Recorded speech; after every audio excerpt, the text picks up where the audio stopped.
हुबली में बीते शनिवार को हाउसिंग डिपार्टमेंट और कर्नाटक स्टेट हाउसिंग बोर्ड द्वारा आयोजित कार्यक्रम का भव्य आयोजन किया गया। कार्यक्रम में मुख्यमंत्री सिद्धारमैया ने कहा कि झुग्गी झोपड़ी में रहने वाले लोगों को भी मेन स्ट्रीम में लाना उनकी सरकार की प्राथमिकता है और इसी उद्देश्य से बड़े पैमाने पर घरों का वितरण किया जा रहा है। मुख्यमंत्री ने बताया कि इस कार्यक्रम में हाउसिंग बोर्ड द्वारा बनाए गए 42,345 घर और स्लम डेवलपमेंट बोर्ड के 46,000 घर पात्र लाभार्थियों को सौंपे गए हैं। ಇವರಿಗೆ ಕೆಲಸ ಕೊಡಬೇಕು, ಯಾರಿಗೆ ಕೆಲಸ ಕೊಡಬೇಕು? ಮನಮೋಹನ್ ಸಿಂಗ್ ಅವರ ಕಾಲದಲ್ಲಿ, ಸೋನಿಯಾ ಗಾಂಧಿ ಅವರ ಕಾಲದಲ್ಲಿ ಇದನ್ನ ಈ ಜಾರಿ ಮಾಡೋದು 20 ವರ್ಷಗಳ ಹಿಂದೆ 2005ರಲ್ಲಿ ಜಾರಿ ಮಾಡಿದದ್ದು. ಇದು ಮಾಡಿದ ಮೇಲೆ ಹಳ್ಳಿಗಾಡಿನ ಜನ ಕಾರ್ಮಿಕರು ಯಾರಿದ್ದಾರೆ ಅವರಿಗೆ ದಲಿತರು, ಮಹಿಳೆಯರು, ಸಣ್ಣ ರೈತರು ಇವೆಲ್ಲರೂ ಕೂಡ ಕೆಲಸ ಕೊಡ್ತಕ್ಕಂಥ ಇದನ್ನು ಮಾಡಿದ್ದಾರೆ. ಈಗ ಏನ್ ಮಾಡಿದ್ದಾರೆ ಅಂತಂದ್ರೆ ಅವರು 7 ಪಂಚಾಯತಿನಲ್ಲಿ ಕೆಲಸ ಮಾಡಬೇಕು. ಮಹಾತ್ಮ ಗಾಂಧೀಜಿಯವರ ಹೆಸರನ್ನು ಬದಲಾಯಿಸಿದ್ರು. ನಾನು ಅದಕ್ಕೆ ಹೇಳಿದೆ, ಅನೇಕ ಕಡೆಗಳಲ್ಲಿ ಹೇಳಿದ್ದೀನಿ. ಮಹಾತ್ಮ ಗಾಂಧೀಜಿಯವರ ಹೆಸರನ್ನು ಬದಲಾಯಿಸಿ ಅವರು 2ನೇ ಬಾರಿಗೆ ಮಹಾತ್ಮ ಗಾಂಧೀಜಿಯವರ ಹತ್ಯೆಯನ್ನು ಮಾಡಿದ್ದಾರೆ ಅಂತಕ್ಕಂಥ ಮಾತುಗಳನ್ನು ಹೇಳಿದೆ. ಅದರಿಂದ ತಾವೆಲ್ಲರೂ ಕೂಡ ಅರ್ಥ ಮಾಡ್ಕೋಬೇಕಾಗ್ತದೆ. ಸಮಯ ಆಗಿರೋದ್ರಿಂದ ನಾನು ಹೆಚ್ಚು ಮಾತನಾಡ್ಲಿಕ್ಕೆ ಹೋಗಲ್ಲ. ದಯಮಾಡಿ ತಾವೆಲ್ಲ ಅರ್ಥ ಮಾಡ್ಕೋಬೇಕು. ಈ ಸರ್ಕಾರ ನಿಮ್ಮ ಸರ್ಕಾರ. ಯಾವಾಗಲೂ ಕೂಡ ಬಡವರ ಪರವಾಗಿ, ದಲಿತರ ಪರವಾಗಿ, ಹಿಂದುಳಿದವರ ಪರವಾಗಿ, ಅಲ್ಪಸಂಖ್ಯಾತರ ಪರವಾಗಿ, ಮಹಿಳೆಯರ ಪರವಾಗಿ, ಕಾರ್ಮಿಕರ ಪರವಾಗಿ ಯೋಚನೆ ಮಾಡ್ತಕ್ಕಂಥದ್ದು ನಾವೆಲ್ಲರೂ ಕೂಡ. ನಮ್ಮ ಪಕ್ಷ ಮತ್ತು ಸರ್ಕಾರ ನಾವು ಯೋಚನೆ ಮಾಡ್ತಕ್ಕಂಥದ್ದು ಎಲ್ಲರೂ ಒಳಗೊಂಡಂತ ಸಮಾಜವನ್ನು ನಿರ್ಮಾಣ ಮಾಡಬೇಕು ಅಂತಕ್ಕಂಥದ್ದು ನಮ್ಮ ಉದ್ದೇಶ. ಆದರೆ ಬಿಜೆಪಿಯವರು ಜಾತಿ ಹೆಸರ ಮೇಲೆ, ಧರ್ಮದ ಹೆಸರಿನಲ್ಲಿ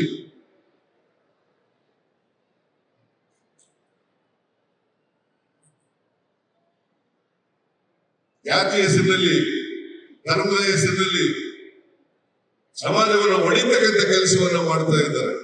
ದಯಮಾಡಿ ತಾವೆಲ್ಲರೂ ಕೂಡ ನಾವು ನಿಮಗೋಸ್ಕರ, ನಿಮ್ಮ ಸರ್ಕಾರ ಇದೆ, ನಿಮ್ಮ ಸರ್ಕಾರ, ನಿಮ್ಮ ಆಶೀರ್ವಾದದಿಂದ ನಾವು ಅಧಿಕಾರ ಮಾಡ್ತಾ ಇದ್ದೀವಿ. ಜನರಿಗೆ ಕೊಟ್ಟಿರ್ತಕ್ಕಂಥ ಭರವಸೆಗಳನ್ನ ಈಡೇರಿಸತಕ್ಕಂಥ ಮಾತುಗಳನ್ನು ಹೇಳಲಿಕ್ಕೆ ಬಯಸ್ತಾ ಇದ್ದೇನೆ. ನಾನು ಕೊಟ್ಟ ಮಾತಿನಂತೆ ನಮ್ಮ ಸರ್ಕಾರ ನಡೆದುಕೊಳ್ಳುತ್ತದೆ. ಹಿಂದೆ ಅಧಿಕಾರದಲ್ಲಿದ್ದಾಗ 165 ಭರವಸೆಗಳನ್ನು ಕೊಟ್ಟಿದ್ದು. 2013ರಿಂದ 2018ವರೆಗೆ ನಾವು ಅಧಿಕಾರದಲ್ಲಿದ್ದಾಗ 165 ಭರವಸೆಗಳಲ್ಲಿ 158 ಭರವಸೆಗಳನ್ನು ಈಡೇರಿಸಿದ್ದೇವೆ. ಯಾಕಂದ್ರೆ ಬರಲಿ ಚರ್ಚೆಗೆ, 158 ಭರವಸೆಗಳನ್ನು ಈಡೇರಿಸಿದ್ದೇವೆ. ಜೊತೆಗೆ 30 ಹೊಸದಾಗಿ 30 ಕಾರ್ಯಕ್ರಮಗಳನ್ನು ಮಾಡಿದ್ದೇವೆ. ಈಗ 592 ಈ ವರ್ಷ 23ನೇ ಅಧಿಕಾರಕ್ಕೆ ಬಂದ ಮೇಲೆ ನಮ್ಮ ಪ್ರಣಾಳಿಕೆಯ ಮೂಲಕ 592 ಭರವಸೆಗಳನ್ನು ಕೊಟ್ಟಿದ್ದವು. ಅದರಲ್ಲಿ ಈಗಾಗಲೇ 243 ಭರವಸೆಗಳನ್ನು ಈಡೇರಿಸಿದ್ದೇವೆ. 243 ಉಳಿದ 2.5 ವರ್ಷದಲ್ಲಿ ಉಳಿದ ಭರವಸೆಗಳನ್ನು ಕೂಡ ಈಡೇರಿಸ್ತೇವೆ ಅಂತಕ್ಕಂಥ ಮಾತುಗಳನ್ನ ಈ ಸಂದರ್ಭದಲ್ಲಿ ಹೇಳಿ, ನಾವು ಆರ್ಥಿಕವಾಗಿ ದಿವಾಳಿಯಾಗಿಲ್ಲ. ರಾಜ್ಯ ಸರ್ಕಾರ ಆರ್ಥಿಕವಾಗಿ ದಿವಾಳಿಯಾಗಿಲ್ಲ. ದಿವಾಳಿ ಆಗಿದ್ರೆ ಇಷ್ಟೆಲ್ಲ ವಿರೋಧಿ ಕೆಲಸಗಳನ್ನ ಮಾಡಕ್ಕೆ ಸಾಧ್ಯ ಆಗ್ತಿರ್ಲಿಲ್ಲ. ನಾವು 42,345 ಮನೆಗಳಿಗೆ 1,80,000 ಮನೆಗಳನ್ನ ಕಟ್ತಾ ಇದ್ದೇವೆ. ಇನ್ನು ಉಳಿದಂತ ಎಲ್ಲ ಮನೆಗಳಿಗೂ ಕೂಡ 4,500ರಿಂದ 5,000 ರೂಪಾಯಿಗಳನ್ನ ಕೊಡ್ತೇವೆ ಅಂತಕ್ಕಂಥ ಮಾತುಗಳನ್ನು ಹೇಳಿ, ಒಳಗೇರಿ ಜನ ಅವರು ಕೂಡ ಮುಖ್ಯವಾಹಿನಿಗೆ ಬರಬೇಕು. ಯಾಕೆಂದ್ರೆ ನಾವು ಸಮಾನತೆಯಲ್ಲಿ ನಂಬಿಕೆ ನಡೀತಕ್ಕಂಥದ್ದು. ಸಮಾಜ ನಮ್ಮ ಉದ್ದೇಶ. ಅಸಮಾನತೆ ಒದಗಿಸ್ತಕ್ಕಂಥ ಕೆಲಸವನ್ನು ಮಾಡಬೇಕು. ಅದಕ್ಕೋಸ್ಕರನೇ ಗ್ಯಾರಂಟಿ ಯೋಜನೆಗಳನ್ನ ಮಾಡಿರ್ತಕ್ಕಂಥ ಮಾತುಗಳನ್ನ ಈ ಸಂದರ್ಭದಲ್ಲಿ ಹೇಳಿ, ನಿಮ್ಗೆಲ್ಲ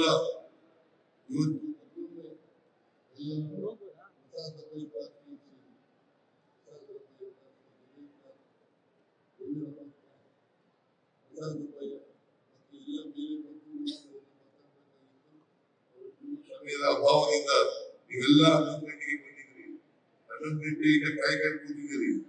ಅದರಿಂದ ನಿಮ್ಗೆ ನಮಸ್ಕಾರಗಳನ್ನ ಹೇಳಿ ನನ್ನ ಮಾತುಗಳನ್ನು ಮುಗಿಸ್ತೇನೆ. ಜೈ ಹಿಂದ್, ಜೈ ಕರ್ನಾಟಕ, ಜೈ ಸಂವಿಧಾನ. ನಿಮ್ಗೆಲ್ಲರಿಗೂ ನಮಸ್ಕಾರ.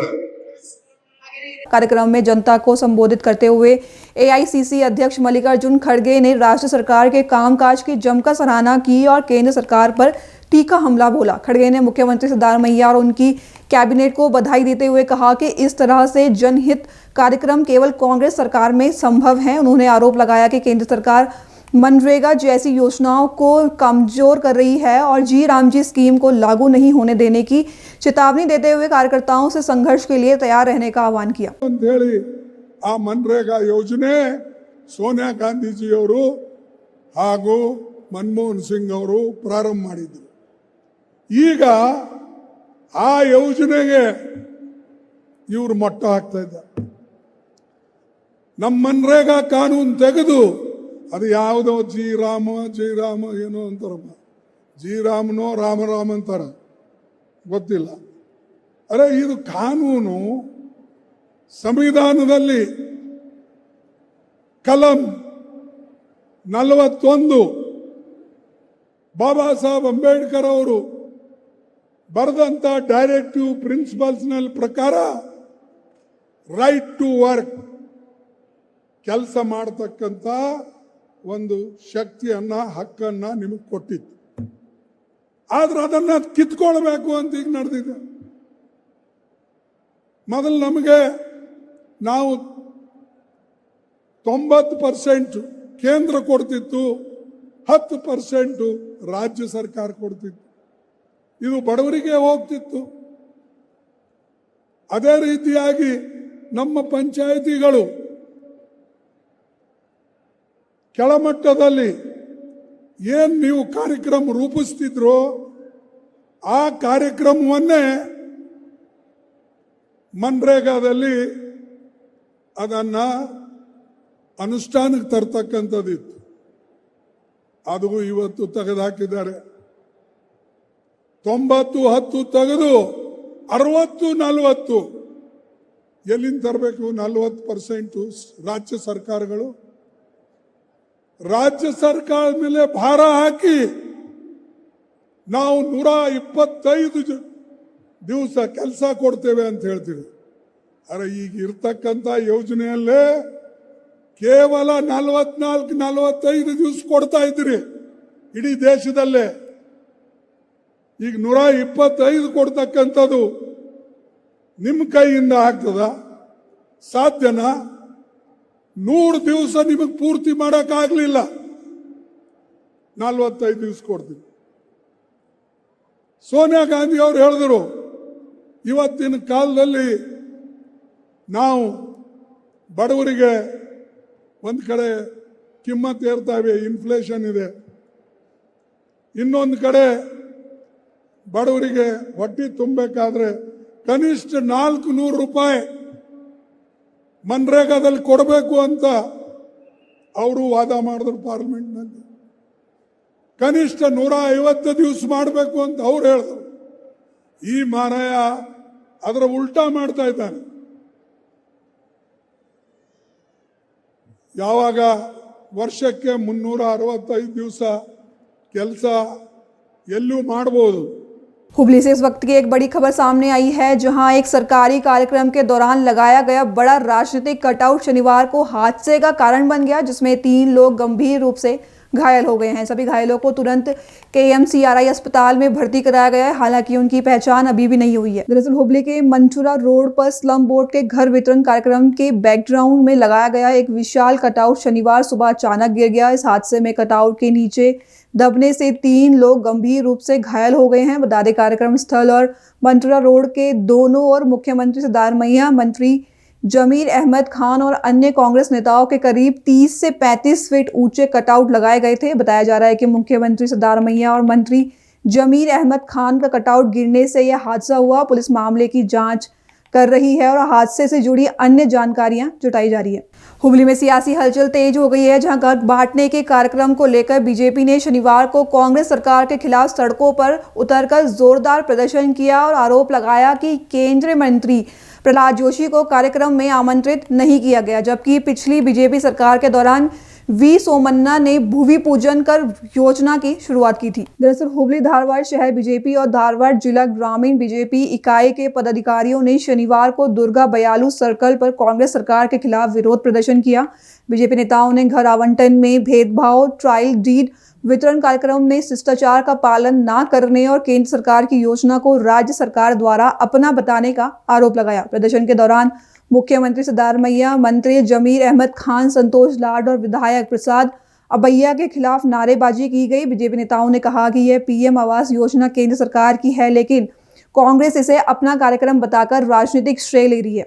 ಗಂಡು ಬೆಟ್ಟಿನೆಲ್ಲ ಹುಬ್ಬಳ್ಳಿಯಲ್ಲಿ ಕಾಂಗ್ರೆಸ್ದವರು ಸುಮಾರು 45,000 ಮನೆಗಳನ್ನ ಡಿಸ್ಟ್ರಿಬ್ಯೂಷನ್ ಮಾಡ್ತಾ ಇದ್ದೇವೆ ಅಂತ ಒಂದು ದೊಡ್ಡ ಕಾಂಗ್ರೆಸ್ಸಿನ ಸಮಾವೇಶವನ್ನು ಮಾಡ್ತಾ ಇದ್ದಾರೆ. ಇದು ಕೇಂದ್ರ ಸರ್ಕಾರದ ಸಮಾವೇಶ, ಆದ್ರ ಸಮಾವೇಶಕ್ಕೆ ಕಳೆಯನ್ನು ಇವರು ಕೊಟ್ಟಿರೋದು ಒಂದು ಕಾಂಗ್ರೆಸ್ ಸರ್ಕಾರ ಸಮಾವೇಶ ಅನ್ನೋದು.